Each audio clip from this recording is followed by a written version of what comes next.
139 కీర్తన 13 వచ్చింది. నేను ఆలోచిస్తున్నప్పుడు నాకు ఆశ్చర్యమును భయమును కలుగుతా ఉంది. నీవే నన్ను తల్లి గర్భంలో పుట్టించిన వాడు. You have made me in my mother's womb. You are my creator. You are my maker. నీవే నన్ను పుట్టించింది. దేవుణ్ణి అట్లా చేసుకోవాలి. నీవు నా దేవుడు ప్రభువా. ఈ కుల మతాలు ఎక్కడియండి? అసలు కుళ్ళిపోయింది సమాజంలో. ఎక్కడదండి కులము? ఎవడిచ్చాడు కులం మనకి? ఎవరైనా ఇచ్చింది కులాన్ని? దేవుడిచ్చాడా?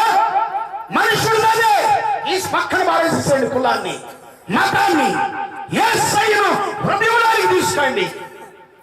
దేవుని స్తోత్రం. హల్లెలూయా, హల్లెలూయా. యేసు ప్రభు ఈ లోకంలోనికి రక్షించ